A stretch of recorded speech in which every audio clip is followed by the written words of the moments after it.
Hello, ladies and gentlemen. Welcome to What Do You Say Anime. I am your host, Peter, and on today's episode, the cast of the What Do You Say Anime podcast will be previewing the upcoming winter 2022 season. We will be doing mostly new shows. We will be doing some sequels, but for shows like Takagi-san Season 3, Ari Ferretta Season 2, if you haven't already seen it, there's a chance that you're probably not going to see it. So we're going to be focusing on the other shows that we have personally seen and a little bit of the sequels mixed in. So joining me today, first, the co-host himself, we have Pat. Pat, how's it going? It's good. Life is good. We're getting to the end of the sales year, so I'm slowing down at work, doing a little bit more housekeeping stuff. So I'm feeling good. How are you doing, Pete? I feel like we don't ask you often enough. I'm doing fantastic. Recovering from some illnesses that I previously had, but I'm feeling pretty good. And That's good. joining us today, not only is Pat, but the man in the sky. If you're watching us visually, you can't see him. If you're listening to us on audio only, it won't make a difference. We have Miles. Miles, how's it going? Oh, it's going quite well. I enjoy being in the sky. It's where I belong. Yes, and I know Miles is super jacked for this upcoming season. As the seasonal watcher of the podcast himself, he has narrowed down. he cut it down to about only 30 shows that he's watching this season. So, but we're only gonna do like 12, 13 shows today. So sorry, Miles, you won't be able to get to talk about all the shows that you watch. I can't believe Yami Shiba season 10 didn't make the cut, but what do you do? You know what? Maybe on our review episode we can definitely get to that. But you know what? We are gonna get to our first show. It's a show that I'm looking forward to. The other co-host, maybe not so much. It's called Dress Up My Darling. That's the English version. Traumatized by a childhood incident with a friend who took exception to his love of traditional dolls, doll artisan hopeful Wakana Gojo passes his day as a loner, finding solace in the home ec room at his high school. To Wakana, people like the beautiful Marin, a trendy girl who's always surrounded by a throng of friends, is practically an alien from another world. But then a cheerful Marin, never one to be shy, spots Wakana sewing away one day after school. She barges in with him to aim to roping him in to her secret hobby, cosplay. Will Wakana's wounded heart be able to handle the invasion of this sexy alien? Ooh, spicy. I know this is not everyone's cup of tea, but I'm rom-com trash, and this is a rom-com, and I'm looking forward to it. I also think the anime community itself is going to be pretty centered on this because I don't have a whole lot of cosplay anime, so just the idea of like creating cosplay in an anime will probably suit a lot of people. Pat, what are your initial thoughts on Dress Up My Darling? Yeah. My initial thoughts too were, as a rom-com trash fan, was like, oh, this looks really nice. It's done by Cloverworks too, who do a lot of really good shows. They've done Bunny Girl Senpai, Horimiya. They've done a couple others within that like rom-com space, right? So you'd think that they'd be the right studio for this. But I did something I never do. So people who have listened to us talk about previews before, know that a PV to me is the promotional art. It's not the video, even though the video may be the correct definition. That's what the V stands for. You know what? I know That's what you're saying. I'm just giving you. agenda over facts. Yeah, at that this is correct, podcast. Pat. That is correct. I watched the PV, and it was nice art, and the girl's really cute. But then it went from being like, oh, haha, she might be like trying to like get him to be a friend or whatever, to just very fan service heavy, like a grotesque, like she was like stripping and like teasing him, kind of Nagatoro-esque kind of stuff. And that's when I kind of got the red flag for this. So this is one of those shows that I've heard good things about the manga. I've heard that it's really fun. But it also, if it's just Shy Guy gets bullied by Gyaru, it's not gonna be my cup of tea, you know. So that's where I kind of like pumped the brakes a little bit after watching that PV. It kind of disappointed me a bit. Mr. Eye in the Sky himself, Miles, what is your take? Are you recommending this show to people then? Are you watching it? Are you passing it? Based solely off what you know from us as well. Yes, so a few things that seem potentially interesting about the show. Um, a thing that seems potentially interesting about this show is that having cosplay as a theme could lead to some sick referential humor. Don't know if it's going to or not. Haven't read the manga. Don't really do anything involving anime. But, you know, the scenes where, you know, depending on how it all goes, you know, having her dress up as famous anime characters and stuff can lead to comedic events. You know, I guess I would put this on wait and see. If it's too fan servicey all the way through, then you know it's probably not going to be for me. But if it comes out and it's doing like the bait and switch stuff, like Mirako Chan or whatever, then I can probably suffer through a few episodes of it. If that is the case, and then you guys tell me it's a good romance too. You know, is probably how I would end up watching it. Also, if there's a plot twist and she actually is an alien, that would have me pretty interested. That'd be pretty cool. You know, as a beta male, I really enjoy the spunky alpha Gairu girl and the shy little boy character. That's why Toradora is in like my top 10 of all time. But to me, I mean, like Cloverworks, if they don't make a season 2, season 1's normally pretty good. Like, just don't make Wonder Egg or Promise Neverland again, and we have a really good season 1. So that's like, I guess like Cloverworks has earned it enough for me, where it's like a studio where it's not quite like Bones, it's not quite Kyoto 80, where like if they make it, I go watch it. But when I see Cloverworks, it's definitely like a selling point to me. It's going to look pretty. I think the characters are going to be fun.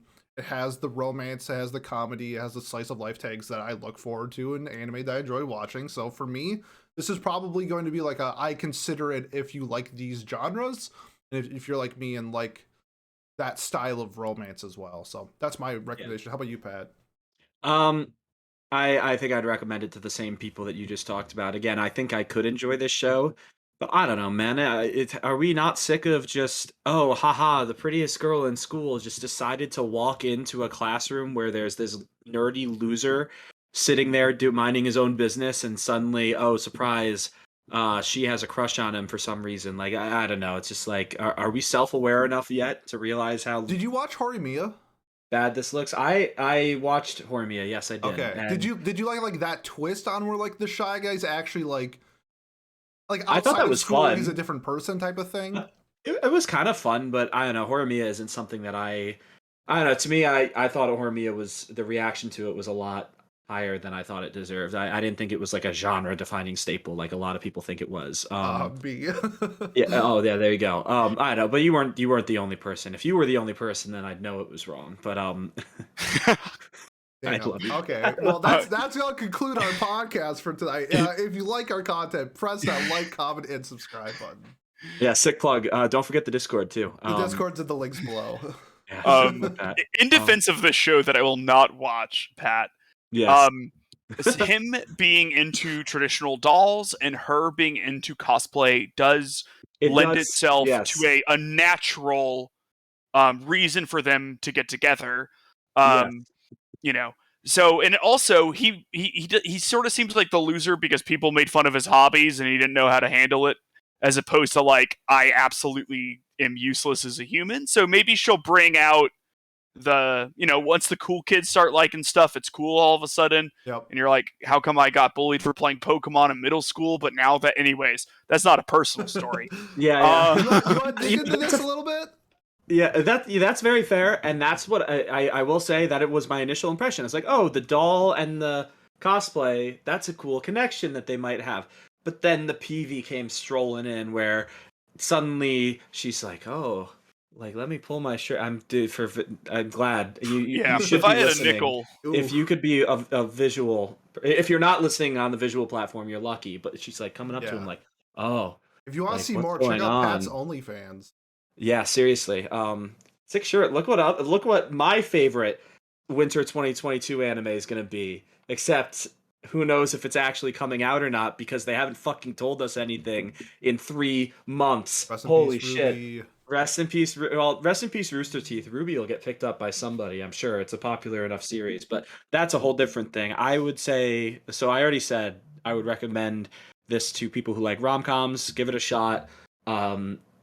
Again, I'm just very... I've become numb to anime almost at this point. You know, like, I am too suspicious of certain things, and yeah.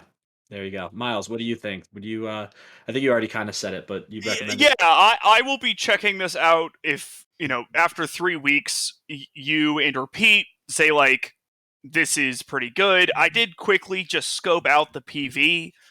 Whoever animated this has almost as much of a foot fetish as the vampire cosmonaut people have a mouth fetish. So that is the thing to look forward to, I didn't Yo, even that's a notice Rex it, so there Ryan you joke. go. Yes, I didn't even notice the foot fetish thing, so there you go. That's another weird thing that might have, but we'll see. Again, who knows? Did you watch PV 1 or 2? 2. 2. Okay, that's the one I watched too. Good. Interesting. But all right, that is our recommendations for My Dress Up Darling or Sono Bisque Doll wa Koi wo Suru. Wow, good job, Pat. Our next show is a banger.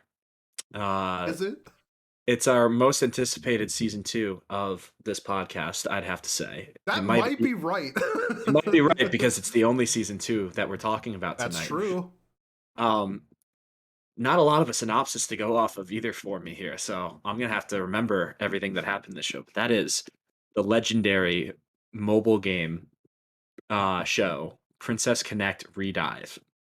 And the only reason it's on this list is because I watched season 1 all the way through for some god. I think that was back when I was still stubborn, and I said that I wouldn't drop shows that I started. And I started the show when it first aired. It's basically about a guy, protagonist, self-insert, so self-insert that he doesn't have a voice or a memory or any way to speak other than grunts and nods and smiles. But he basically gets help from a bunch of these other girls that are shown in the PV, and they go to rescue the world together or something. It's like I really don't know how else to describe the show, but um I wouldn't even call it a guilty pleasure for me either because it's not that fun. Again, I just suffered through it because I was so stubborn.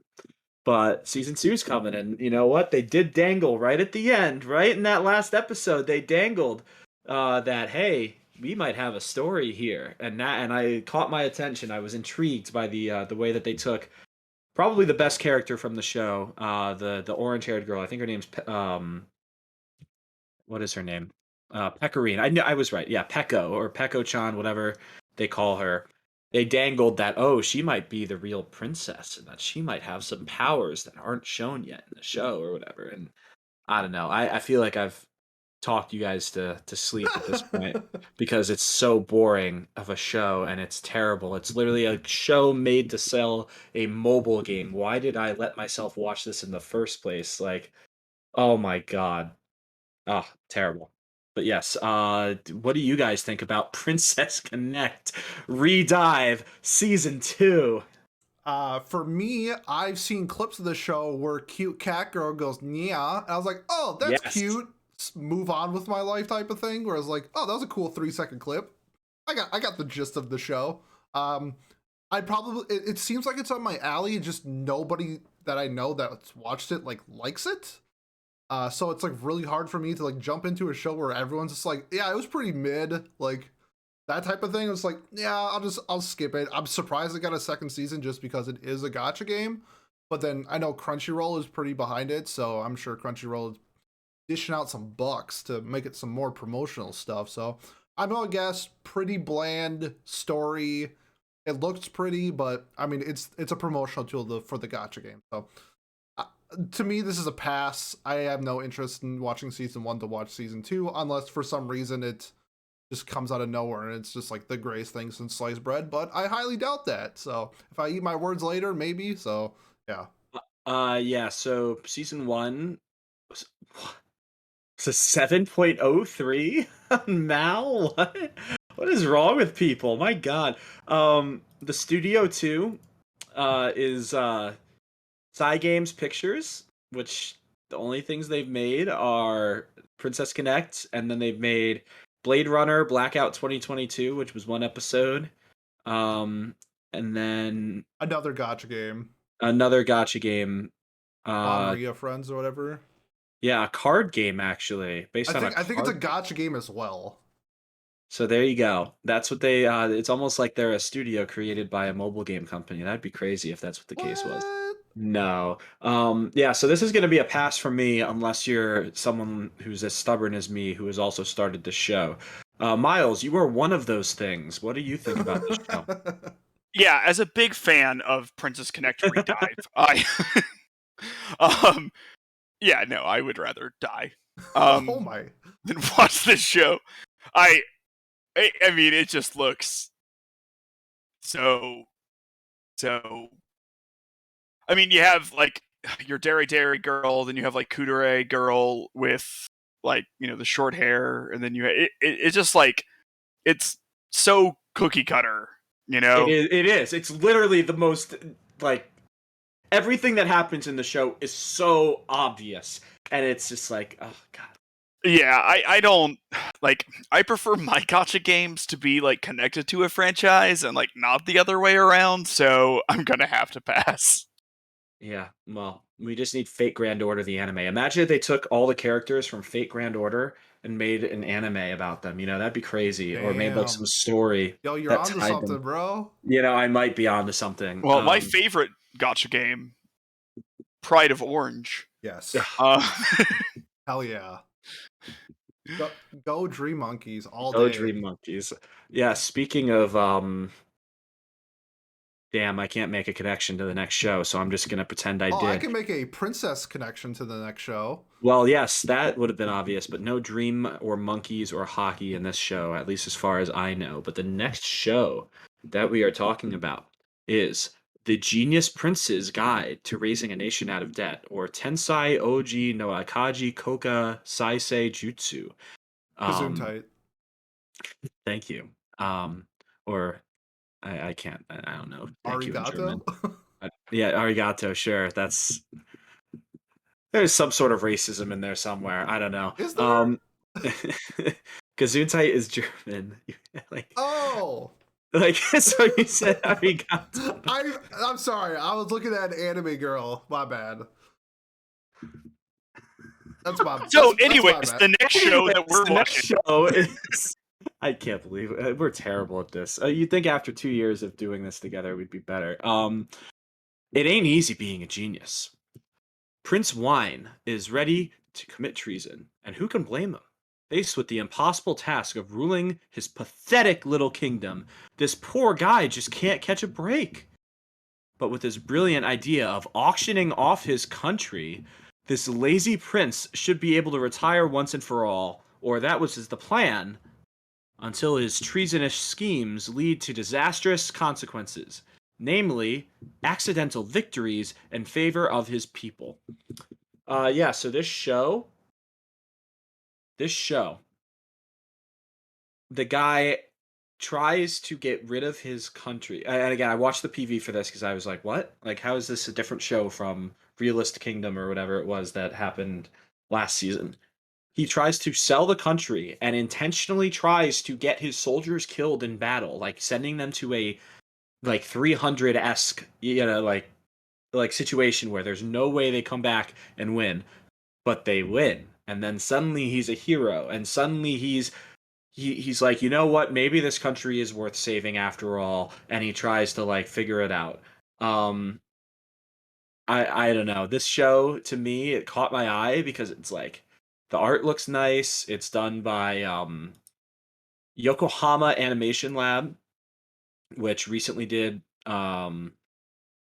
Miru Tights as its most. Yeah, boy. And you know how I feel about Yuru Tights or whatever the hell it's called. It says they did something for Jujutsu Kaisen, but it doesn't look like they did an ONA for the manga or something. I don't know. Not a big studio to say the least. So yeah, this is a show that we were going to talk about, Pete. What did you have to say about Yeah, this because show? we actually had this show and Realist Hero season 2 on like our list. I'm like, well, they're the same show. Like, we don't need to like talk about two shows about like, I don't know, like a diplomat running some fantasy style like country. To be honest, what you just described to me sounds really bad. I think if I had to pick between this or Realist Hero, I would probably watch Realist Hero, even though that show is pretty mid as well. Yeah, I mean, I don't know if you saw like the PV like text that they use in the PV video. It looks exactly like Konosuba. The land that they use looks exactly like Konosuba, which is kind of like an on-running joke in terms of like that fantasy style, where just all the cities look the exact same, circle encampment with a river running through it type of thing. Yeah, this show is just like, I don't know, it looks generic. I'll give it like the 3 episode watch thing. This season is filled with like really looks like really average fantasy slash isekais, and I don't really see how this one's going to stand out from the rest. So I'll give it the old 3. I'll give the old college try. I can see me dropping this really fast. How about you, Miles? Speaking of the old college try, let me explain to you the path to success for this anime. When you gave me this plot, I thought of Alex Moran from Blue Mountain State. Oh, Oh, nice that's a callback. good one. I like that. So it won't. But if this prince's shenanigans are similar to Alex Moran's desire to stay the backup quarterback for Blue Mountain State. Is he third string? No, he wants to be the backup because when Okay. you're third string, he gets demoted to third string, and then he finds out no one will sleep with a third string quarterback. Oh, that's right. Yeah, and it's That's just like right. hell. So, but that is It's such a good show. I know, it's so funny. But like if it has, I don't know, not like exactly that kind of humor because they're not going to have people doing like a bunch of cocaine in this anime. But God, I wish they were. how freaking 10 cool out would of that 10. be? 10 out of 10. Thad Castle just is in this show. We need more Thad Castle characters in anime. I know. But like if there's a way that if this is well written and humorous because it's a comedy, so I don't really care what the premise is, if that makes sense. As long as they do a good job writing the comedy and it's not super over reliant on dumb anime tropes that completely ignore its premise, then it could be good. Am I super hopeful looking at it? No, but you don't judge a book by its cover, so maybe it'll be good. I'm with Pete on the 3 episode sort of give it a go, except for I'm more of like a 1 episode, maybe 10 minutes kind of guy. Yep. So, but I think I will at least put this episode on if I'm early enough to it, or if Pete doesn't say it's awful, Which I I'll give it probably a go. will. I was gonna Yeah. say, I feel like you're more, Miles. You're more of a wait until Pat or Pete puts it on and then decides that it's good or bad before you even consider trying this. But fair enough. I don't know. I mean, it does have the potential to be Konosuba in theory, right? Like it does, but I don't know. I just don't see Let me it check from- its light novel score and see if it's Oh dear. anywhere near Konosuba's level. But my other problem with it, it's the same reason why I don't really like Realist Hero. On the front picture, the front 8 people, 7 of them are girls. Guess what? We're gonna have a random harem that is not needed. The light Yeah, but- novel, 7.38. Yeah, it's not great. Konosuba, looking at it, would have that same issue. The fact that Konosuba mostly avoids the whole harem issue is a borderline miracle, to be perfectly honest. Yeah, I guess I'm comparing this to Realist Hero, which was Their really, covers are 1-to-1. They're Yeah. identical. It's Which so was- funny when you look at them. it was really fun because it was like not cookie cutter like harem fantasy bullshit. It was like behind the scenes of being like a diplomat in an isekai world. I was like, oh, this is great. And there's like, guess what? Harem. I'm like, fuck you. Yeah, So, guess what? He has a second fiance now. Now he has a third fiance, and so it's just like Jesus Christ. the whole point of the show was to do something different, and you just made it the same. Got a really good feeling that this is going to be the same, which It is can't be. fine if you like that. It's just like add something a little bit different, please. That's That all I was ask. talked about on Trash Taste recently, where they were just like, "Oh my god, everything's all the same now." And it's like the amount of anime are increasing in like bulk number, but like the number of anime that like try anything is like staying the same, but it feels more diluted. Yep. So it's like it's kind of like a bad feeling because it feels like less, even though it's the same because such a higher percentage of them are cookie cutter. That's when we get a show like Ranking of Kings, and it's just like, wow, this show is like nothing that's ever been seen before in anime, and it's a breath of fresh air. But it's like, guess what? Guess what? Light novel fantasy you want? We're gonna give you 7 of them this season, and Yeah, this is I don't know. this is one of 7. I'm gonna say this I, is this is like borderline hard pass, but like I'm gonna try. That's my recommendation. Is I'm going I to think try. that's fair. Yeah. Speaking of Kings, by the way, what's our next show that we're talking about? Oh, do you want to move on to the next one? I thought I already gave my. I thought we already all gave our Yeah. hard All right, pass or cool. not. Yeah, we'll That's pass fair. this along. I think this one Miles might actually be interested in because it's a spin-off of Shakespeare. It's called Requiem of the Rose King. The Crown of England has been royalty contested throughout history, and the Middle Ages, a series of great civil wars, became known as the War of the Roses. Climbing its right to the throne, the Duke of York seeks to unseat Henry VI and the heir in order to become king himself. On a dark day filled with many ill omens, the Duke gains a son, Richard, third of his name, neither male nor female, but instead possessing characteristics of both sexes. Richard III is immediately relieved by his mother. Her hatred defines his childhood. I don't know why it says his childhood, leading to a deep disgust towards his own body and adverse reaction to be called a demon. Richard grows up troubled by the visions of England's former foe, Joan of Arc, who taunts that he will bring ruin to all that knows him. I don't know why they keep saying he if it's neither here. Because he's a son. He probably. Okay. It said the Duke gains a son. All right, Third of. I just want people to know that I'm reading this based off the synopsis. You could identify as like, the True, equipment doesn't matter. True. He believes that he can attain salvation by helping his father achieve his destiny by becoming the king. However, cursed by his expectations of both his mother and Joan, will Richard's actions instead drag his family down into darkness. This is a spin-off of Henry VI, the Shakespeare novel or whatever play. Unique, very unique for anime. I don't know if this is going to be good or not, but I don't really see shows like this all that often in anime, especially when one of its like tags is gender bender, I think, or whatever it is. I don't know whatever they do it. Gender bender is what they labeled it on Mal. So unique in that style. Shakespeare, last time I checked, kind of cool, kind of popular. So anime based on that is a plus for me. So I'm definitely intrigued by this. How about you, Pat? Not at all. To be honest, I don't know. I thought for what it's done by JC Staff, which is usually a good thing. They did stuff like Golden Time and Pet Girl Sakura. So oh yeah, I guess they did Food Wars and Toradora too. Some of your other shows that you really liked. Yeah, they have some impact on my anime career. Oh, Prison School, hell yeah, that's the big one. Prison School. I have the manga right behind me. There we go. So Prison School, they did that. I don't know. I've never been a big Middle Ages guy. I'm a big historian or history guy, right? Like I majored in it and everything, but I've never liked Middle Ages, so I've never found Shakespeare or anything to do with like uh Joan of Arc that interesting either, honestly. And the way they kind of just pull it out of nowhere is kind of just weird to me in the synopsis. It like caught me at first, but then I was like, how does this make sense? Or what's going on here? I don't know. I think it has the chance to be interesting, but I also think it also has a chance to be very like romanticized and just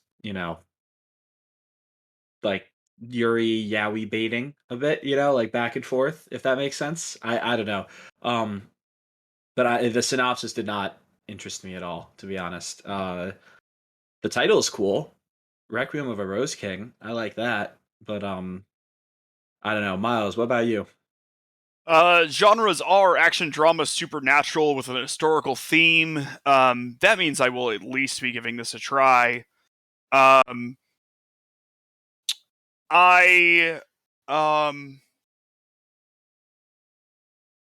feels like it could end up being kind of dull, but I like the art shoujo-y, which makes sense because it's a shoujo. So, I'll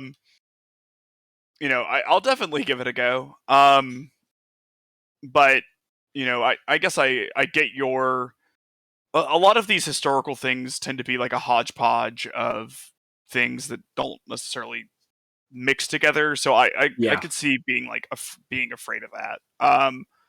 So how it'll play out, we will see. But I am definitely gonna. I'm glad I learned about this. I'll give it a watch. Yeah. There's so many ways that this could go wrong, but there's like only like one or two ways it could go right. I think that that's the big thing for me. In terms of like the way that they combine these different parts of history and also this gender fluid or whatever. Yeah, and it's like they say it's a character that possesses both sexes, and they appear to be able to appear male or female, given like how they dress themselves or how they present themselves to someone. So maybe they'll take that and make it a serious part of the plot that they're able to play both sides, or maybe they'll make it a joke or something that's hardly referenced or a fan servicey thing, and then The manga is pretty that's the end of highly that. rated. Yeah. I think the fact that it is a shoujo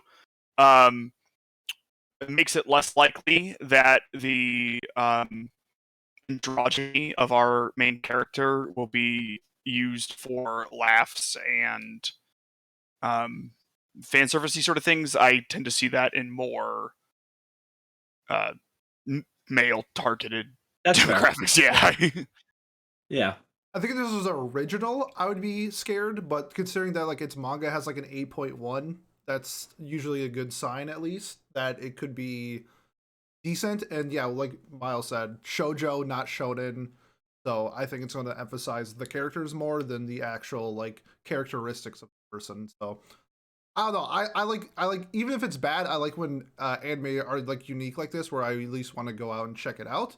Because sometimes I'm surprised by like what I read and what I watch, and this seems like something that maybe it's a 4, maybe it's a 9, who knows? But the synopsis intrigues me enough to go check it out.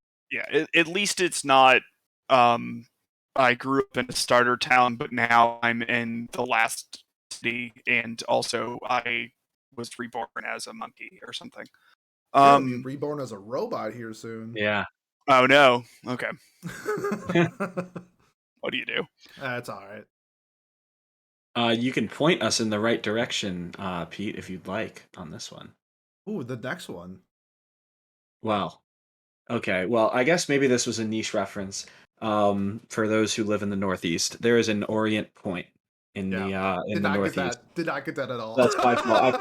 I forgot that wasn't like a national landmark. Orient Point, but yeah. So this show is called Orient. So anyone from my area would have gotten that, or maybe they wouldn't have because it wasn't that great of a reference. But this show is called Orient. Shit, maybe you're the only one who knows. Apparently, I don't think so. There's a ferry service there, so I'd like to think a lot of people do. But anyways, Orient, the TV show produced by ACGT, which looking at their shows that they've done, I actually do not Initial D 4th season. Outside of that, do not Accelerator. DSR Irai or something. They did Freezing. Hello, one of the most like monumental ecchi anime of all time. How could I have forgotten? I'm so sorry. Yeah, they did that. They did. So not a very big studio, but this show is called. Their synopsis is: 5 years ago, Musashi made a promise with his friend Kojiro Kanamaki that once they grew up, they would become samurai, form a league, and go on demon-slaying quests. But since then, things have changed. With demons now being praised and worshipped by society, the samurai are shunned and disgraced. Afraid of revealing his dream of becoming a samurai, he blends into the town's dogma and becomes a miner while secretly polishing his swordsmanship. Meanwhile, despite being a direct descendant of a samurai, Kojiro gives up on his promise to his old friend. However, after saving Musashi from a near-death experience, his perspective shifts. Although still conflicted, Kojiro embarks on a journey with Musashi in the hopes of figuring out his true feelings. So yeah, basically, it looks like the genres are action and fantasy. So it looks like it's like this like futuristic world where I guess demons are part of life now, and again, samurai originally were meant to hunt them, but then now they're kind of worshipped, almost like cult like it sounded like, and the way it looked from the PV as well, it looked very interesting. And yeah, so now maybe it sounds like they're going to be assassins or I don't know. So for me, the reason why this show caught my eye was samurai, because I love samurai stuff, and it's the colors were really nice on the promotional art too. Like I thought it was like just flashy enough to be cool looking. But yeah, what do you guys think about this series? Have I sold you on it? Yeah, move over, Demon Slayer. The true Demon Slayer has arrived. Sorry, Tanjiro, my boy is Musashi. Just kidding. Orient looks, I think on paper, it looks fun, especially with the success of Demon Slayer. That style of shonen I really enjoy. However, when I looked at its manga score, it was really bad. So I have some issues like with that. The studio that's doing it hasn't done an anime in like 3 years, I think. I don't think they've done an anime since Accelerator. So a little suspicious on, I'm assuming this is like a side studio of some other studio type of thing. The pros though, it's the author who did Magi. I'm a big fan of Magi. I thought that was a really fun like adventure style show. And this looks very, you could tell like the author of Magi did this. The characters look very Magi-esque. Color palette looks really nice, really colorful, shiny. I'm a big fan of shiny. So yeah, scared that it's probably going to be a dud. I'll watch it just based off the Magi factor, to be honest. But I don't have like high hopes for this, just based off what I've heard and what I've seen. How about you, Miles? It really doesn't seem like my kind of show. Depending on how, I don't know, like what if it's less actiony and more about like how the society is changed and how they work through that and stuff. Like I could probably like it. It doesn't look like that's going to be the case. Not at all. Nope. It like very much reminds me of those like mid 2000s action shows with the color palettes Yep. and everything, which I think could probably be nostalgic for like you or Pat or someone who watched anime from that era. But I didn't. So this is definitely not something that I'm gonna start off trying to watch or give the benefit of the doubt. Yep. But if it turns out that it's good, it's not like I'm inherently turned off by it. It's just not worth the initial jump until I get feedback, which I feel like is what I've said about 80% of the shows we talked about. But It's because you don't like anime, right? it's because it's true. It's because I don't like anime, and right. you know, if you do like anime, this guy's flame sword looks pretty dope. So maybe It does look pretty cool. Yeah, I'm in the same boat where I'm definitely not starting this. I'm not going out of my way to start it. But like, you know, if I hear good things, I'm definitely willing to do it, I guess. Like again, I just thought it was a show that was worth highlighting because damn, that is a pretty damn cool flaming sword. And Magi's a huge franchise too, so when the author has his next work published, people are definitely going to come out and check it out. That's fair. Can I say one thing about the benefit of the doubt that I'm gonna give for shonen shows like this? When I like look at their manga score and like it worries me. It also reminds me when I go back before JJK and before Demon Slayer had anime adaptations, their manga scores were like 7.5s. Like they weren't really highly rated manga until the anime came out and boosted it. So I do think there's a chance, like in modern age, where shonen, the studio can raise the quality of the show. I don't know if this is the studio for it, where JJK had MAPPA and Demon Slayer had Ufotable, which are like S tier studios. This studio is like a, you know, like I don't know, if you had like a little black book, she's the last number in that book. That feels like what this studio is. So I'm a little concerned, but I do have like a little bit of hope that maybe the studio can raise its quality. Yeah, well, there we go. Let's move on to our next show. I could not think of a quick transition either to that. Transition. Okay, this one's a me show. This one's 100% a me show. It's called Akebi's Sailor Uniform.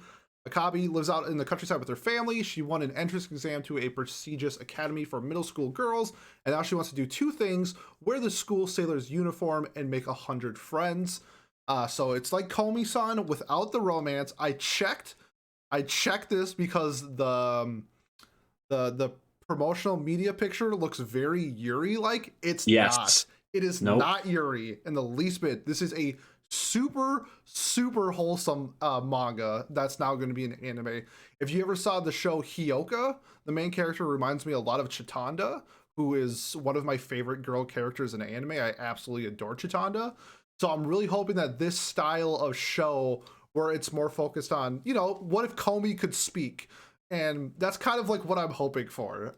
Just a very slice of life heavy show of making friends, because there was it Hattori Bochi? I know neither of you guys saw Hattori Bochi. Hattori Bochi was the same style of show. Girl, shy, wants to make friends. It's her adventure of making friends. Adorable, fun show. Hoping that this is similar as well. Done by Cloverworks. Looks very, very pretty. As long as it doesn't get a second season, I think this will be a very enjoyable, 7 out of 10 show. That's kind of the vibe I'm getting. Pat, your thoughts on Akebi Sailor Uniform? Yeah.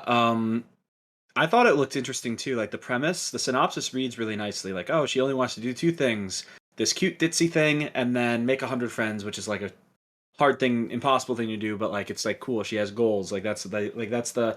It sets up to be like a cool premise, so to speak. But I watched the PV, and I'm gonna kind of disagree with you on the Yuri Beatty thing. I don't know. Maybe I just um saw things differently. But I thought it was very like, the girls are too shiny, They're very, very shiny, but they're too anime. They're a little too anime for me. A little too like going into it. I remember watching the PV too, and it was like the premise is cool, but I also don't see how I could be hooked on this show for 13 episodes to be watching it. I think I'd get bored very quickly and get annoyed at, again, maybe it's not as Yuri Beatty as something like I don't know, Citrus, but I don't even know if that's Yuri Beatty. I just think that's straight up no, Yuri. well, that's fair. My point was that there's not actual girl love in Yuri. Oh yeah. Citrus does it very poorly. So that's kind of what that was a joke. Thanks for explaining my joke though, Pete. It made it funnier. Got you, it made it a Pat. lot funnier. People are laughing. It helped me. It helped you. Yes, that's fair. It's a large part of our audience doesn't like anime, just like me. That's true. So, yeah. So yeah, never mind. I'm glad you explained it. Or even more glad. I already said I was glad you explained it. But yeah, I don't know. I don't see this being anything I'm too invested in, at least. Like, again, maybe I'll watch clips of it or something if they pop up on my timeline, but I can't see myself watching this week to week ever. Even if it does come out that it's like a great show. What about you though, Miles? What do you think? Yeah, Pete, I'm just so glad for you that this show's coming out. I'm so happy.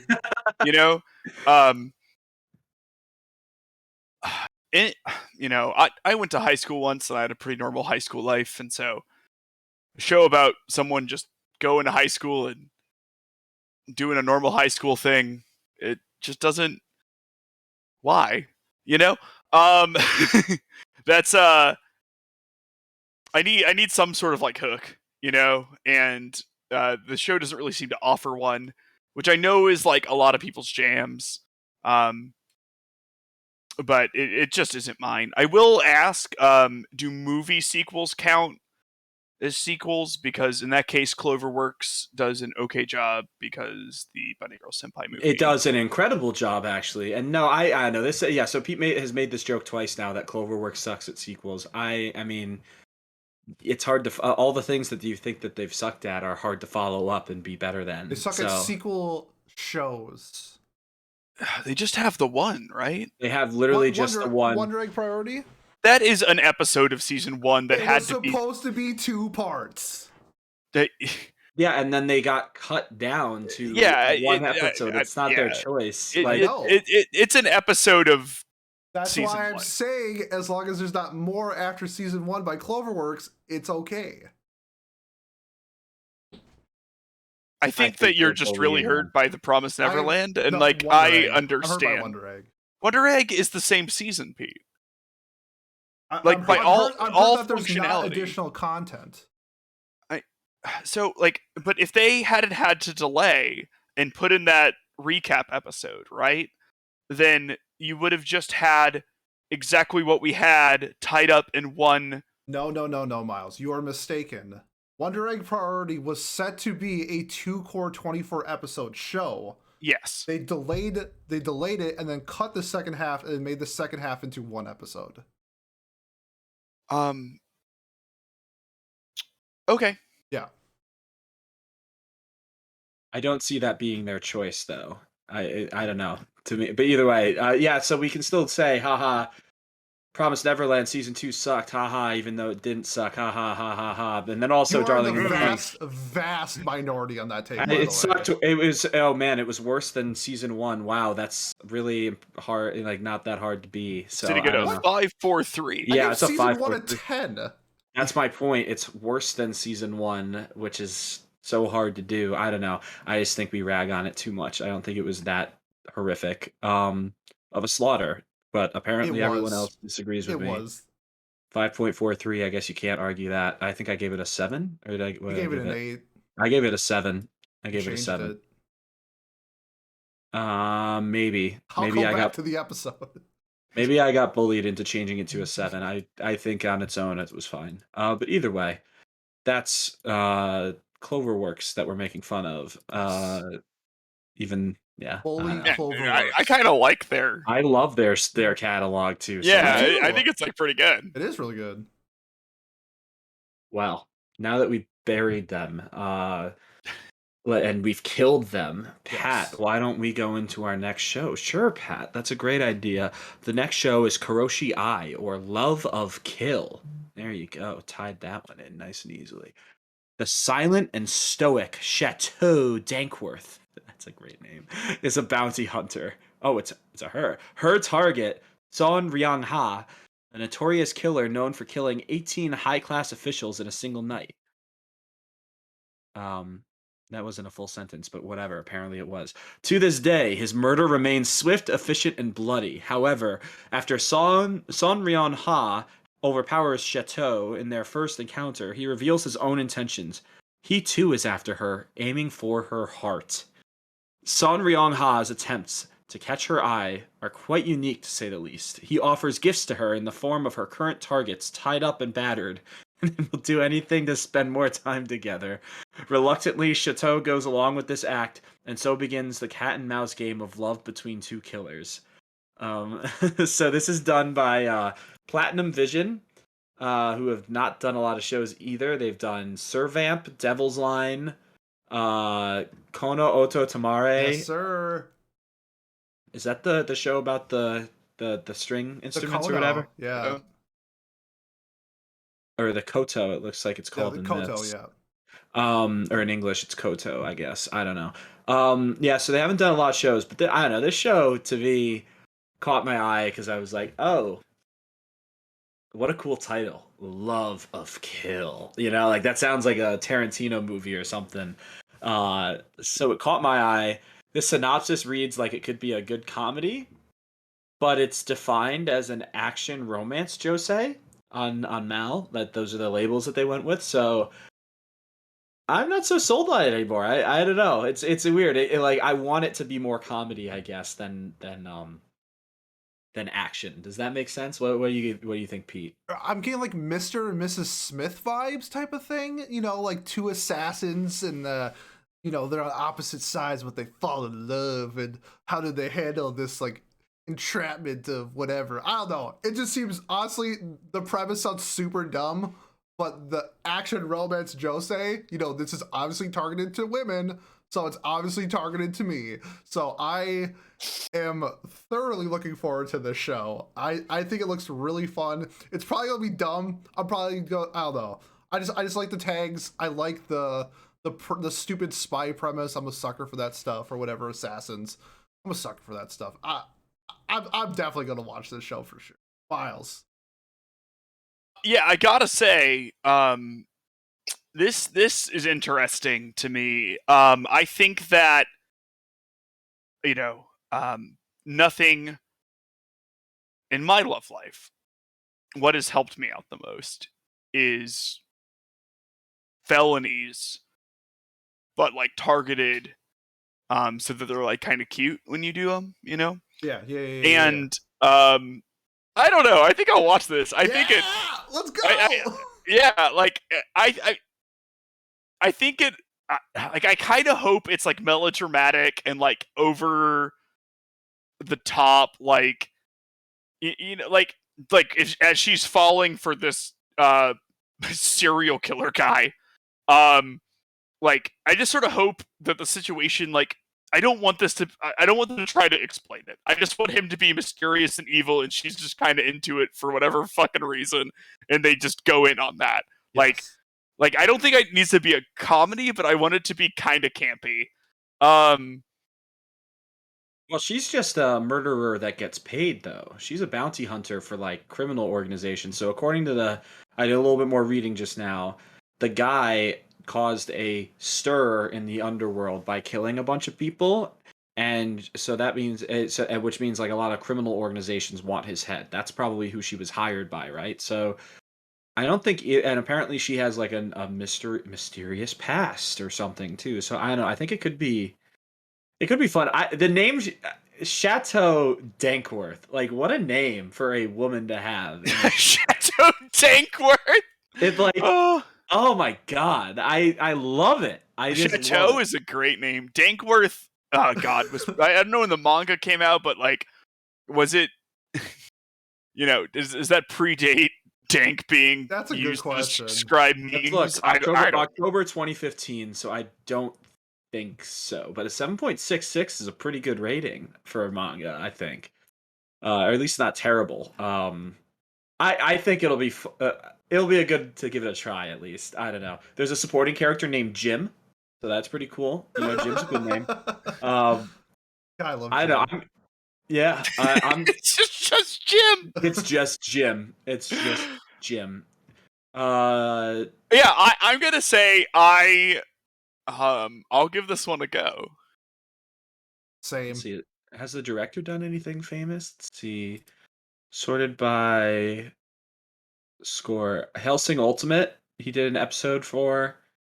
Other than that, nothing that famous. It looks like, unfortunately. So who knows? Maybe this will be a little secret sneak hit.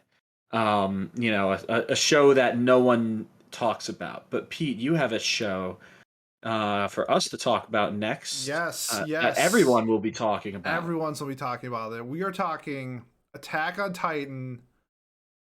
Attack on Titan, the final season, part 2.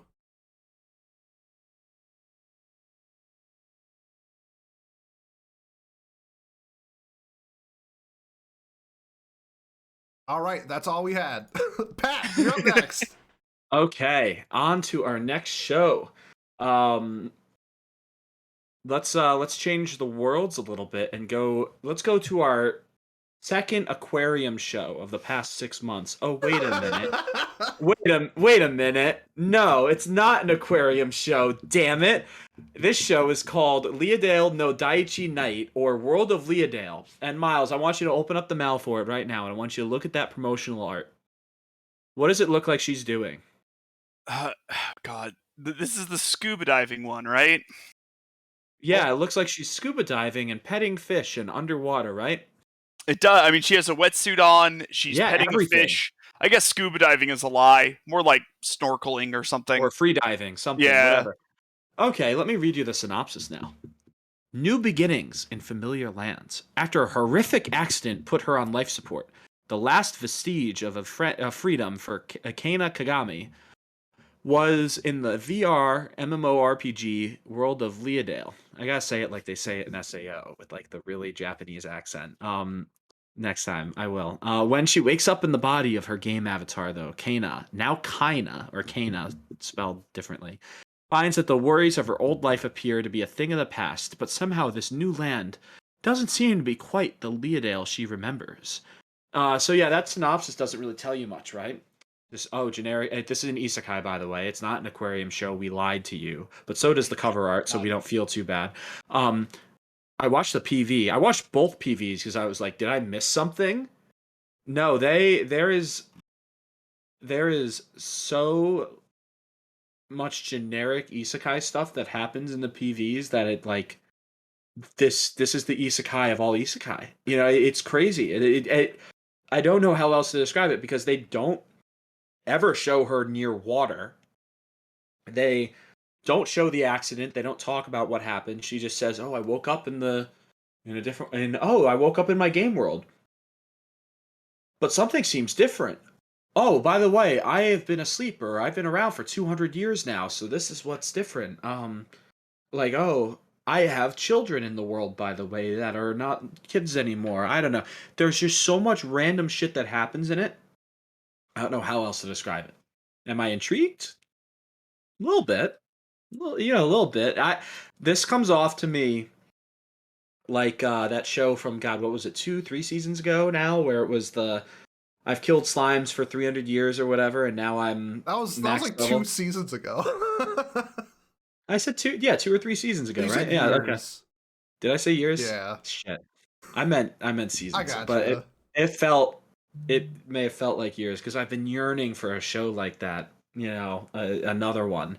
But no, I don't know. The show feels the exact same as that, except, instead of being aware that she's killing slimes, she's just suddenly, oh, it's 200 years later and now the world is different and now I have to go save it or something. I don't know. Pete, what do you think? I mean, it's like Isekai Mother's Rosario, right? Like, she's dying in real life and then she gets sucked into her VR and now she gets to live her life as as an elf girl. But yes, I got Killing Slimes vibes 100%. It's like fantasy slice of life adventure, which is exactly what Killing Slimes was. Guess what? I enjoyed Killing Slimes. It was a pretty fun show.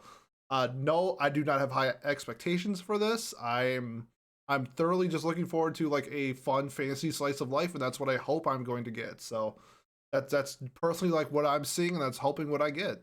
How about you, Miles? They have done. Sorry, just to interrupt real quick. They have done nothing to the studio's Maho film. They have done shows that look identical, like the same All art style as fantasy, yeah. where it's like all fantasy, slice of life, nothingness, nothing above a 7.08 rating, and that's even on the second season. So there you go. Like that's how I don't know. Not good vibes. Miles, what do you think?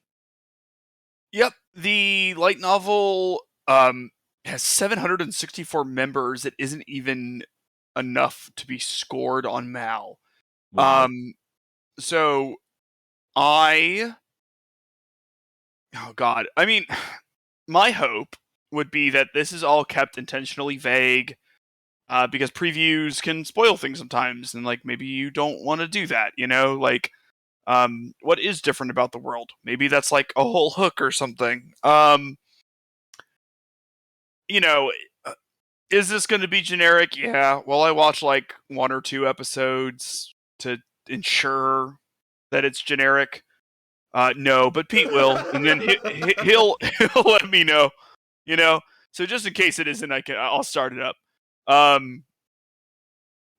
The art is just really nice, like in the promotional material, and I want to like it, and I want to have faith in it, and I don't. I'm in the same boat. That's why I even brought it up, because I was like, oh, it's so pretty. Like the girl's cute, but then also the art itself is just nice. It looks nice, but it's just how it's like floor is super low and its ceiling, from what we've seen so far, is not that high.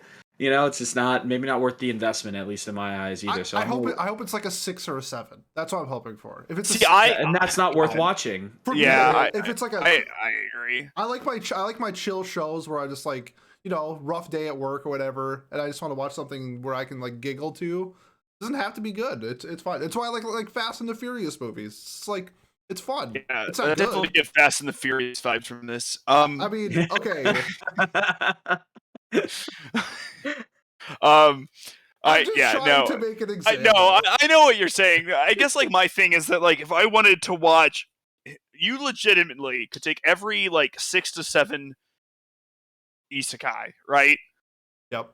And have a 1 to 10 scale on them. There's enough of them with enough minute variation that there's probably like, if you want that show, Pete, we looked at like legitimately 2 shows already that might just be this show but better. Yeah, but but the difference is like I watch like 30 shows, so it's cool to have this show on Monday, Wednesday, and like Saturday.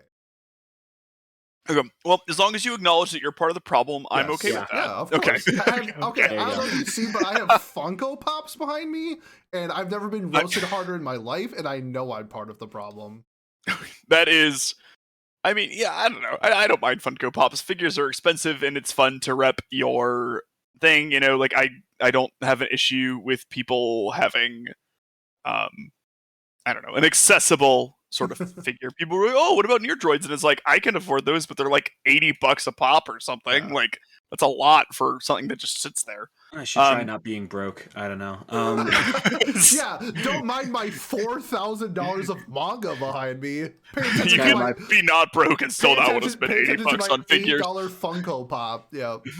I don't have Funko Pops, but it's not because I don't want to buy them, or it's not because I think that they're not worth the price. I think they're not worth anything because I just don't think they're fun. I think they're ugly. I don't know. Is that a hot take? No, that's a apparently pretty No, after finding that on lukewarm take. Twitter. Apparently not, because I don't know. They're still popular enough to be everywhere. Like Pat, you know what's worse than spreading COVID? Owning Funko Pops. yeah, that's true. I found that out.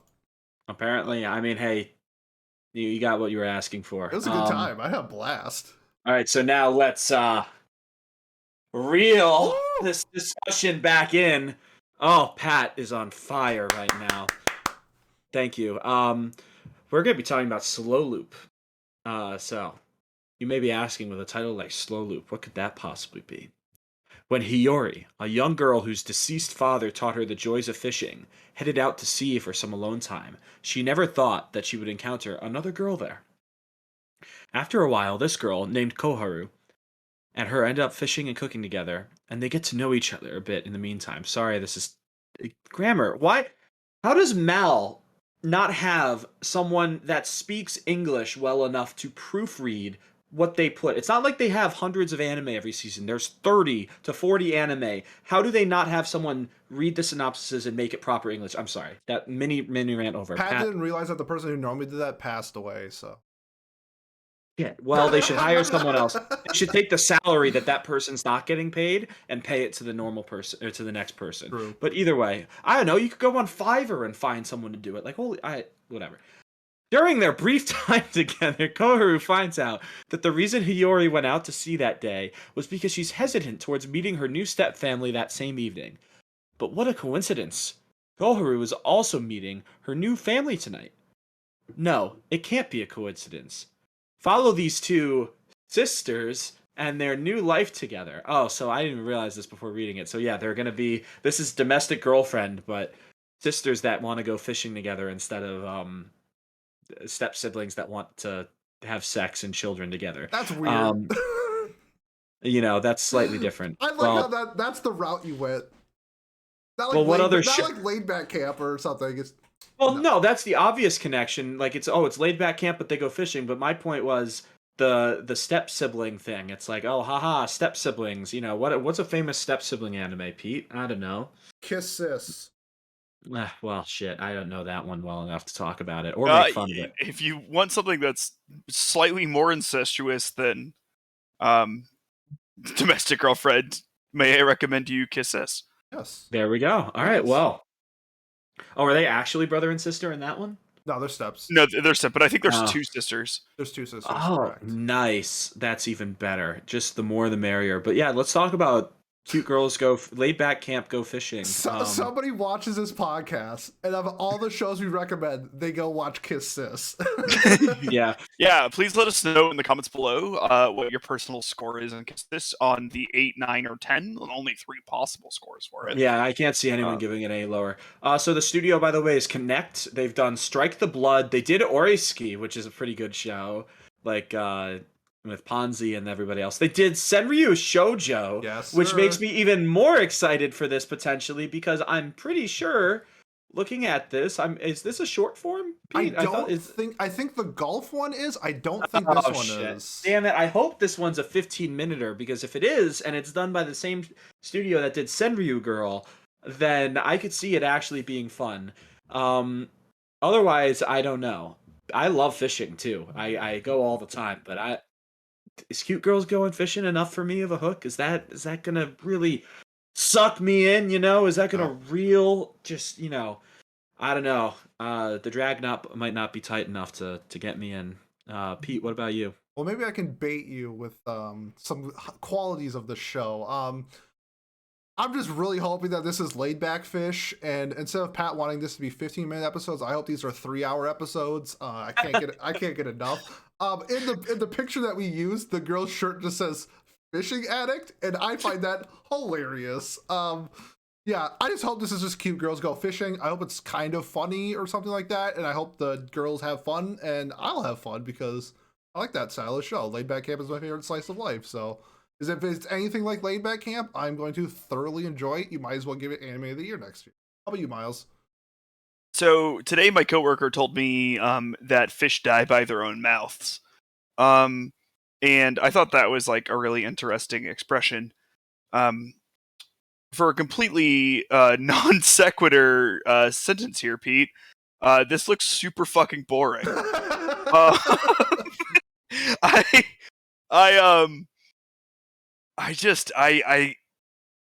I freaking can't. Like, I'll go fishing. I enjoy fishing enough. Fishing's like kind of boring, but like in a nice way. Because occasionally you get a reel and a fish. And you get to like talk to people and like hang out on a boat or at the beach in the meantime. And sometimes relaxing is nice, I suppose. Sometimes. This takes all of the negatives of fishing, which is that nothing happens most of the time, and takes out the vast majority of the positives. And, you know, like, there's like a 6% chance we end up watching this for Watch Club, and I'm forced to watch it, and I begrudgingly give it a 7 or something. But like, I have no plans on watching this at all. Yeah, my other big issue going into it too is that these aren't drawn like these are drawn as very anime girls. If you catch my drift, they're not drawn as like they're very chibi-ish. Yep. Or Yeah, their eyes are like some might say of the size of lolly-ish, their head. If you really wanted to go that far, you might even say they're lolly. I mean, they're probably like 10. I thought I read their birthdays being like high school, but who knows? If they're only 10, then there you go, cool. But I don't really care to watch 10-year-olds fish because they're not going to catch anything. Well, spoiler: 10-year-olds can win the frickin' Japanese hockey cup or whatever. So I bet they're like 17. Whatever. I bet they'll they're catch junior something. high schoolers, aren't they? Like, yeah. No, they're in high school now. Oh, so they're 13 to 14 to 15, maybe. Sorry, yes, of course. Well, how could I forget? Wow, yay! Wow, right? wow, victory, baby! Yeah, so everyone's giving this a 10, and it's a must-watch. Yeah, totally. Let's move on to in my eyes, a worse sport, but in some people's eyes, a more fun sport. I think this is worse than soccer. However, I was definitely drawn in by the PV. It's called Futsal Boys. The franchise story is set in a world over a decade after futsal has skyrocketed in global popularity. The protagonist Haru watches the championship of the U18 World Cup. Is inspired by a Japanese player named Tokurari. He joins the Kyo Academy High School futsal team with the goal of becoming a player like him. There he finds his friends, and together they face their rivals. Now, this sounds like a very stereotypical sports anime. However, when I watched the PV, if you've ever seen the movie Shaolin Soccer, it was definitely played up as like this Shaolin Soccer-esque soccer show. Or like Kyoko's Basket, maybe, in terms of anime sports references, where it's like very over the top, sometimes to the point where they maybe have powers. Yeah, it looks really fun. I don't really enjoy watching the sport of futsal, but if it's over the top like this in anime form, it's something that I'm probably going to at least give a shot. We do have a lot of soccer anime this year. So before we get to like Blue Lock, which is like highly critically acclaimed soccer show, we're going to get Futsal Boys, which I also believe is a gacha game or some form of mobile game as well. So Pat, how about your thoughts? So Pete, we're going full circle here. First off, guess what show is made by the same studio that we just talked about recently? I don't know. This is Studio Dio Media. They did Domestic Girlfriend, Nice. So we came full circle with that. They've done Aho Girl, and they've done My Girlfriend's a Show Bitch. And then they've also done Ahiro no Sora. So they have done sports anime in the past. I I hear no And Zora sucked really bad. yeah. Oh, well then shit. I was gonna say that that's good that they've done that because it's a comedy. Like it's what you described. It's a Yeah. comedy basketball show with a little bit like ridiculous powers. Yeah. Like ridiculous dunking and stuff. I don't know. I'm a goalkeeper, former goalkeeper in collegiate soccer, so maybe I'm a little biased against futsal because whenever we'd play it, I'd get my shit rocked because I wasn't allowed to be a goalie. I was allowed to be a field player. So I never got, and that's not my strength. Dribbling and tight spaces passing. That's not my strength. My strength is kicking the ball really far and blocking it, So I was never a big fan of futsal. And I don't even care to watch soccer anime. So watching a futsal anime sounds like even worse to me. But I don't know. If you like sports anime and you've got nothing better to do with your life, which you probably don't if you like sports anime, then maybe give the show a shot. Miles, what do you think? I don't really like sports anime, and soccer is like my 5th favorite sport, so like probably not. This isn't soccer, by the way. It's futsal. What? Oh, Get it God. right. Okay, my it's like- apologies. yeah. What is I know. futsal? I legitimately don't Yeah, know. so futsal is essentially soccer played on a basketball court, like a literal hard court for one, and then also the rules are slightly different and worse. And I say they're worse, but I actually think they're worse because there are a lot of rules that limit the strategies that you can take, and it forces you to basically just dribble through people or make really quick one-touch passes and then just rip a shot at the goalie from like 3 feet away. So yeah, it's that's what futsal is. It's like soccer without strategy, and or the cool stuff that makes soccer cool, like the layers of strategy and formations that you can use. In this, it's 5v5, so there's not a lot of different formations you can use. Okay, so it's like, yeah. Okay, well, let me tell you, futsal isn't even my 6th favorite sport. Then No, wow. um. So yeah, You said this is based on a gotcha game. I think it has some form of video game. Sources mixed media. Yeah. So don't know what Okay. that means. Yeah, I'm gonna pencil this one in as a skip, and then I'm going to trace over the pencil with Sharpie and laminate the piece of paper. And then burn it. So, you know what? If Futsal Boys ends up having above an 8, I'll eat my words. But the show will probably be like a 6-8. Yeah. So, Yeah. I'm just not gonna watch it. I think if it wasn't made like a Shaolin Soccer, a Kuroko's No Basket, I would think this is just like a hard pass. But because it has that fun anime element in sports that sometimes I like if they do it correctly, I think it's worth, for me, if you like sports anime, I think it's worth a shot, though my expectations are very low. They don't even have the goalie wearing number 1. They have him wearing number 5 in the promotional art. Like, what is wrong with them? Do they not have they never watched soccer or compete? Never mind. This is futsal. Yeah, Come on, you're right. we just went over this. Well, yeah, we did just go over this. If only futsal was like, yeah, soccer. Like, if only futsal goalies didn't also wear number 1, like every goalie in every sport ever. I don't know. Do we want to talk about the best sports anime from this season? Yes. Okay. Well, then let me tell you about somehow not the only show we're getting of this exact same type either this year. Somehow. Let me tell you about Sorairo Utility, the girls golfing anime. Actually, there's no synopsis. There's no synopsis. And it is an original, and the best part is it's an original source. So I've got no synopsis to go off of. You know what I do have to go off of though? I have the studio. And the studio has done named Yostar Pictures has done Azur Lane and they've only Arc done Knight. gacha games, and they're only doing gacha games. So I think they're also doing the Arc Knight anime, which is a gacha game. Yes, there you go. So I'm assuming this is going to be a gacha game down the road. Maybe. So this show, I watched the PV for it too. So it's possible that the gaming studio owns this anime studio. That would be my assumption. Yeah. So the PV for this was actually pretty nice. So there's been 2 shows that have been announced recently in the past like month or 2 of girls going golfing as the anime. there was this one, Sorairo Utility, which the initial like promo art and like clip that I saw of it was like cute girls go golfing, whatever. Like it's Euro camp, but they're golfing. Then there's the other one called Birdie Wing, which had actually had like girls that don't just look like girls, that look like women, like grown women, and also had them actually playing like golf, like on like a nice golf course or whatever. Like it looked more like a serious, mature take on it, right?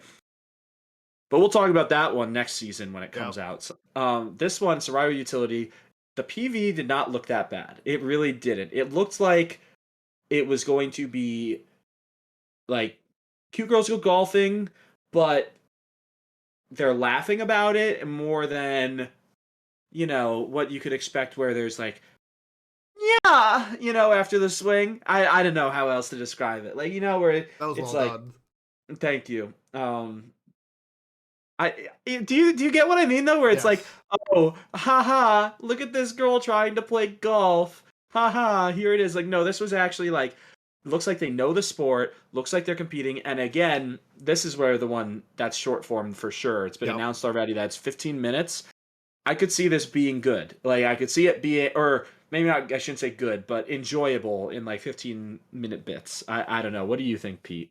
Yeah, I like the character designs of the three girls, at least in the PV. I like the from what we've gotten, the little dynamics that we have. I think this will be a really enjoyable short. I think it'll be fun to just turn on real quick and blaze through it. There's probably gonna be an OP and an ED, so this is probably gonna be like 10 minutes or something, 10, 11 minutes.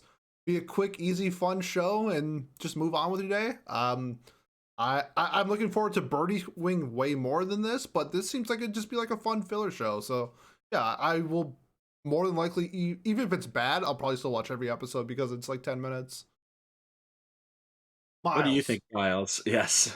my Yeah, bad. so, one, after some quick Googling, the company that makes this game and Arknights and Azur Lanes is called YoStar Limited. So this is in fact a subsidiary of them that's just used to make anime to promote their games. They may have a game called Mahjong Soul, so maybe we get a Mahjong um, anime where cute girls play Mahjong soon. Say That would be less. fun. This, well, you know what I think about this anime? My dear friend Pete here I is a fraud and a liar. You're a So, coward. Watch your mouth. and I,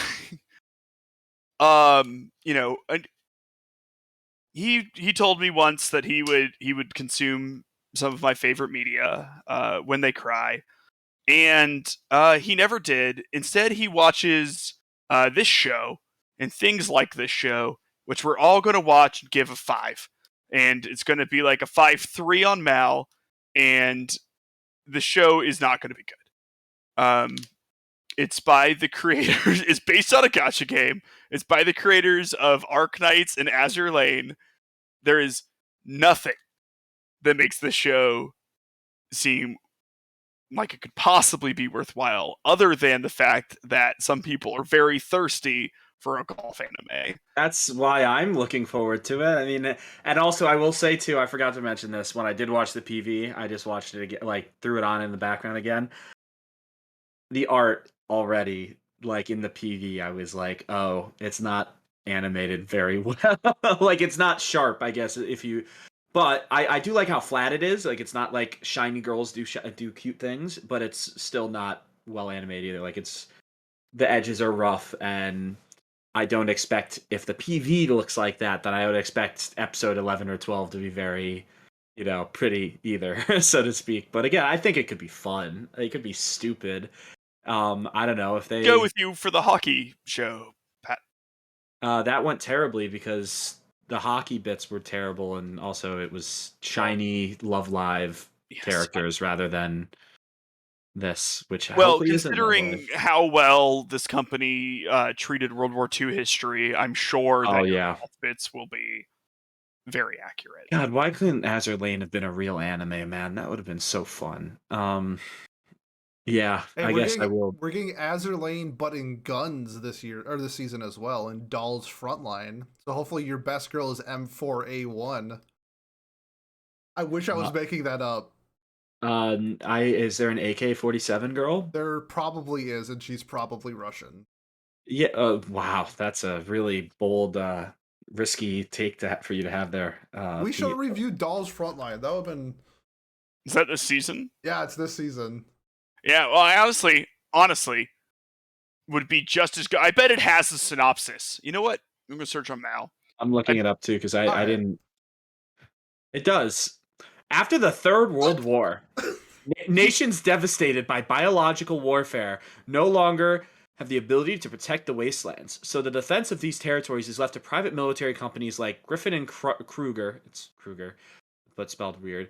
Whose android soldiers or tactical Hold on, dolls. let me add the girls' Frontline picture real quick on our stream so we can The actually talk about it. Tactical dolls are tasked with fighting the rogue android army of the Sangvis Ferry. Now, M4A1, the indecisive but potentially capable leader of the elite anti-rain team, must protect her comrades in a series of operations to try and regain the upper hand against the Sangvis Ferry.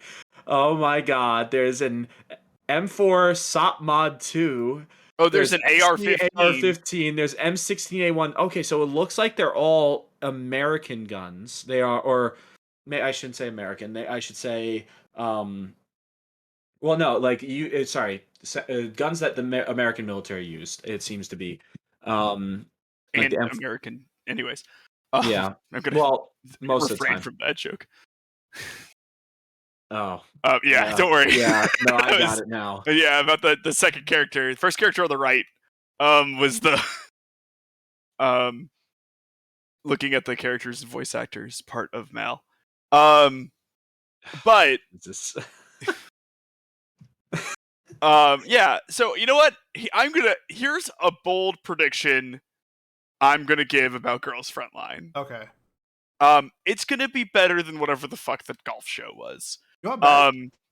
Yeah, I'll Let's bet. bet. Let's bet $10 at the end of the season. I'll say that the girls' golfing show has a higher score than Doll's Yeah. Frontline. Okay, I'll do that as well. That's All right. fine. Boom. $10. And so this is very interesting because the source for Doll's Frontline is pending approval on Mal. It's not even like an official manga on Mal. And it was published in 2018 I apparently. think it's a gotcha game. The source for them there's no it's a It's manhwa. a manhwa. It's a manhwa. Oh. Yes. This is also being produced by an actual anime studio that isn't a subsidiary of the company that makes the gotcha game. Yeah, and look at all those great shows that they've done. It looks like they've been around since the 70s. Wow, they really have been around since the 70s. You want to know something interesting as well? This was originally called Girls Frontline, and they changed it to Dolls Frontline. Dolls Frontline, yeah. Interesting. I was like, I think there's already a gotcha game called Girls Frontline. Guess what? They're the same thing. This studio is tied to a movie from November 9th, 1944. Damn. Fuku-chan no Sensuikan. I'm happy with. I might end up losing the $10, but I'm happy with the bet. Okay. I think you'll lose it too because there's just not enough awareness for the show, and like I feel like that hurts it. But God, it sounds like we have to watch both of them now to find out. Like we have to preview. I mean, both. I was planning on watching this show. I just Oh, didn't you think were? anybody wanted Oh. to talk about it. Well, let's talk about something that we all clearly want to talk about more than girls going golfing. Pete, what is the final main show that we're talking about, or at least dedicating a segment to, is what we should say. Final main, actually, this is going to be a movie. It's the Fruits Basket Prelude. That's going to be focusing around Toru's mom and dad and how they met. If you know anything about me, I absolutely love Fruits Basket. Season 3 is a anime of the year contender. I gave it a 10. I thought it was absolutely incredible. And just learning more about the backstory of Toru's mom and dad, because they are a pivotal point in Toru's story and her journey throughout the entire story of Fruits Basket, would be really cool, because we don't get we don't get preludes like this in anime, really, especially in the form of like a decently budgeted movie. But Fruits Basket made such an impression as probably, I don't know, top 3 biggest shoujos of all time, I would say. Like Sailor Moon, Fruits Basket, and something else. are probably up there for like the most, I don't know, popular shoujos ever. I would feel like. Yeah, I'm thoroughly enjoying this movie, or going to enjoy this movie. More than likely, I'm going to bawl my eyes out because I know what happens. Because I mean, you find out in Fruits Basket the story, but it just how Fruits Basket is presented is just so well done. I love everything about Fruits Basket, and this is also, you don't need to know Fruits Basket to watch this movie, which is, I think, is kind of cool that maybe this can introduce people to Fruits Basket if they're interested in a unique style of like shoujo drama romance. Pat, how about your thoughts on this? Yeah, so I'm curious about this. Um, I guess I would go see it in theaters just because I'm starved of going to see movies right now, like but I don't know. I am curious, but I also like, because we know like can I say this? It's not a spoiler because we find out episode 1 of Like Fruits episode Basket. 1 of Fruits Basket, we know the dad is gonna die, and then we know soon after the mom is gonna die too.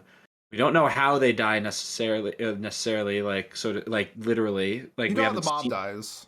That's true. You're right. We do know how the mom dies, but we don't know how the dad dies, right? So we, like, in theory, could be something shocking, could be something interesting, whatever. But like, I don't know. I'm always this way with prequels, though, unless it's about a completely new original character that then sets up the story, so to speak. But I guess this has a unique original character, right? And the dad, I I I don't guess know. like I'm curious about it. It seems cool, um but like the biker chick from Zombieland Saga, like that's Toru's mom essentially.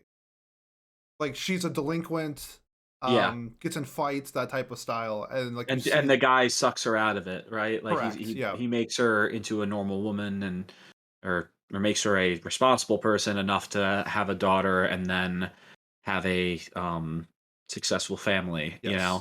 Um so I'm sure that would be fun to watch, but maybe I'm just fruits basketed out. I don't know. I was very happy with how the story ended and with how the show put together everything. So I don't know if this really was necessary. I don't think it was It necessary, but I think for like Fruits Basket fans, I think a lot of people are happy about this because they do play such a pivotal role in Toru's life in Fruits Basket, and we really only see it from her mom. We don't Yeah. know anything about her dad, which I do think could add to the story of Fruits Basket, to be honest. hmm I agree. I think yeah, again, seeing her dad will be cool. I do have to say though, and this gonna come off as so pretentious, but the PV art or the promotional art has the footprints in It's the sand so that good. that signify when they die. Like the father has no footprints in front of him, the mother only has some, and then Toru has a bunch. That's so extra. I I don't know. love it. I love it. It's funny. You want Or visual not clever. storytelling?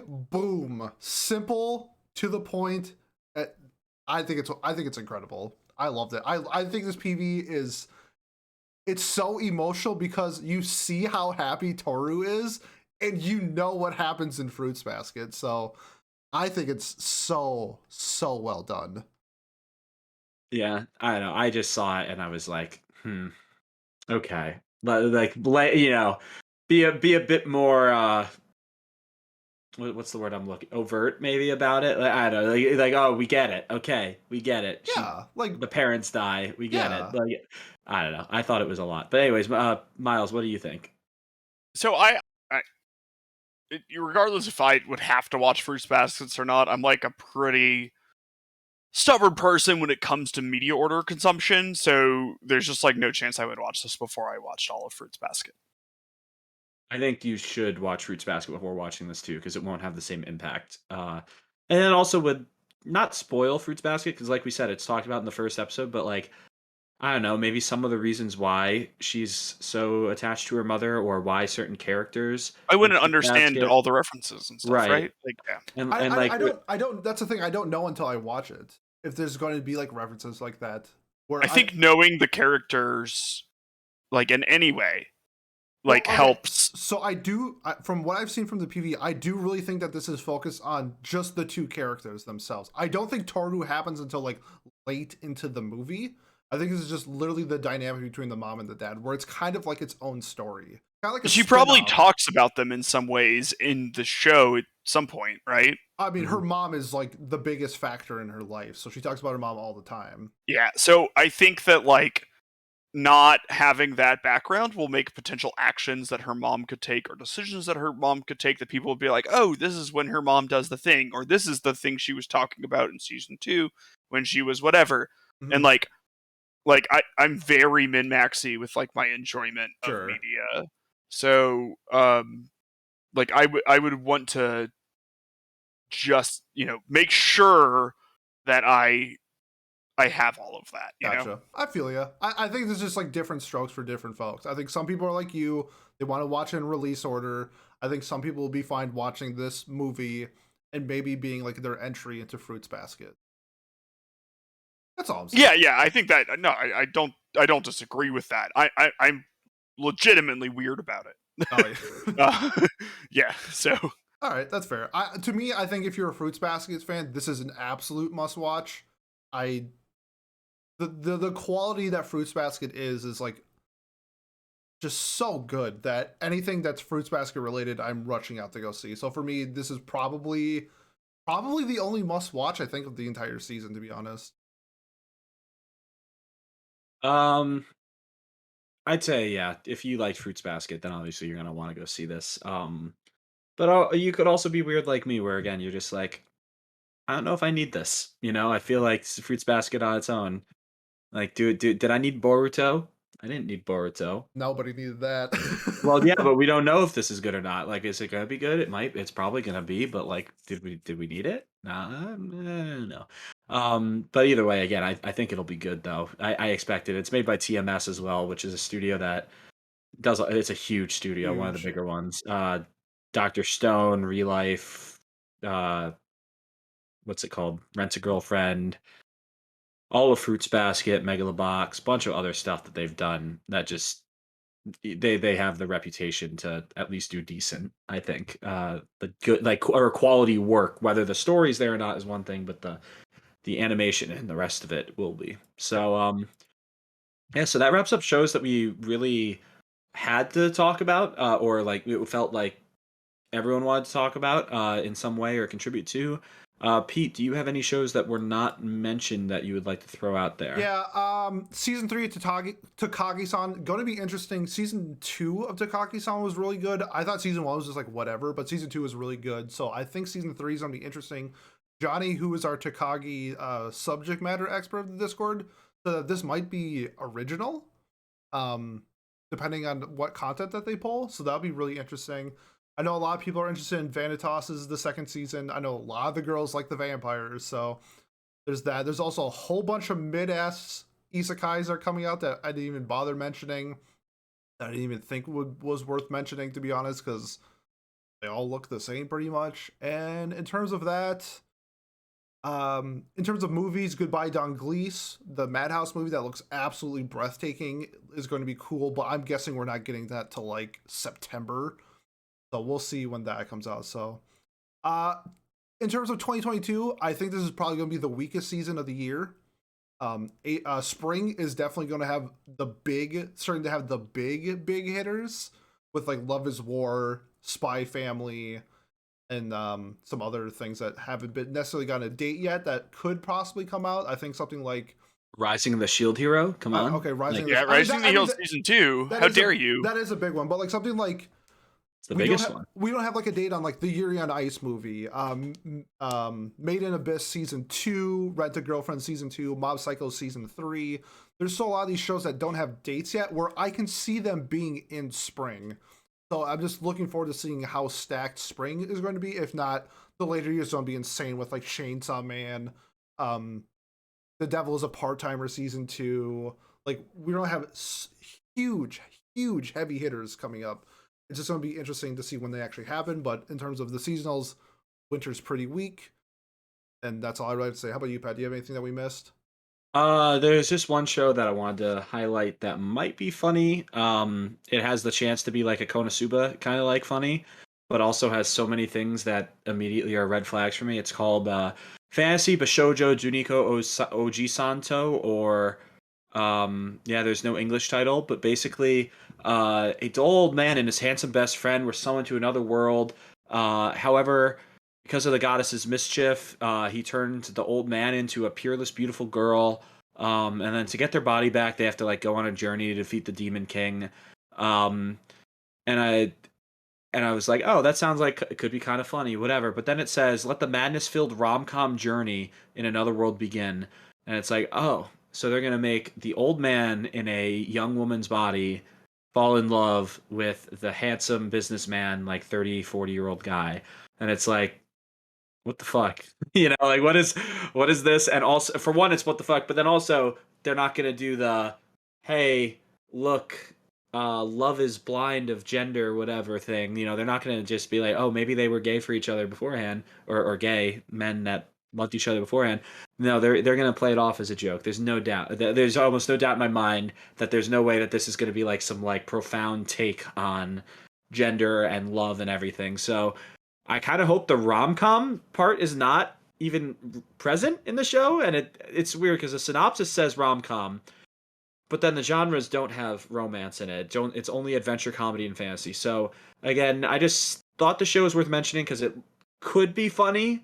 A couple of the scenes from the PV were pretty funny too. Like they were like just like slapstick humor, whatever. But um, I also can't say I'm gonna go out of my way to watch this either. I'm gonna wait a couple episodes, see if it's good or see what people think. Other than that, we I don't know. There's a lot of stuff going on. Again, waiting for Ruby season 9 or volume 9. Got nothing else that I really care about at the moment. Miles, what have you got that you did not see us talk about today? Oh, that's not very fair of you. I know. Well, are you interested in Q, the anime based on a mobile game about cute girls being voice actors or seiyuu, training to be seiyuu? Seiyuu is voice actors, right? Yes, Yep. yes. Yep. Nope. I thought I had you there. I thought I had you nailed to a T. Let me pick something we haven't talked about. You can God. just say no because No, I have probably to be interested. I'm definitely interested in. Come on, got this. She professed herself pupil of the wise man, which is it. It's probably plays a VR MMORPG called Arc Earth Online. Oh God. He purchases an appearance change as a last resort to spend expiring currency. Yeah, and he changes his character to a girl. Wakes up online and feels the game has gotten a bit more it's an isekai. Okay.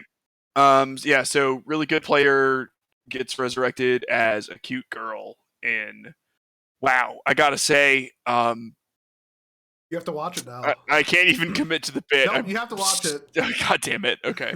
Yeah, this is he turns his character into a girl as a joke to spend his last currency, falls asleep and wakes up and suddenly he's that girl. Wow, that's It's basically just Overlord. What about the strongest sage of disqualified crest? Well, see, there's 7 of those shows next. So yeah. Okay. I guess it's just like, what girl do you find the cutest? Watch that isekai. It's kind of like the vibe I was going with. Yep, Because they all look the same. I agree. Oh boy. Yep. I think that's all wrap it up, though. To be honest with you, I think we're on content. If you have made it this far and you want to support the podcast, the best way to do so is like, comment, subscribe, leave a review on whatever platform you're listening on. We have visual content on YouTube and Spotify, so if you're listening to us on other media and want to see our pretty faces, you can check us out there. Next week for Watch Club, we're watching Bungo Stray Dogs. That's going to be a very, very fun episode. I'm going to put it that way. And then 2 weeks, for non-watch club stuff, fall review. If Pat or Miles actually watch a show, they will be joining us or joining me. Watch 3. Come on, I'm watching 3. If Pat can watch like 6 more in 2 weeks, he will be on the next episode. Otherwise, I will be reviewing about 20 anime from fall 2011, and then we start the best part of the whole year, which is the anime of the year stuff. So look forward to that.